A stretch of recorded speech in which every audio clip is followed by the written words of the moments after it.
జగదల్పూర్ అడవుల్లో మన మైన్కి నక్సల్స్ వచ్చి మన వాళ్ళని చంపేసి ఆదివాసి పిల్లల్ని తీసుకెళ్ళిపోయారంట.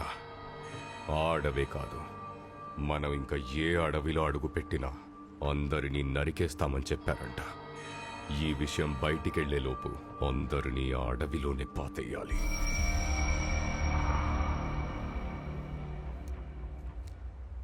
ఆ అడవి నాకు ఎలాగైనా తిరిగి కావాలి కిల్లా.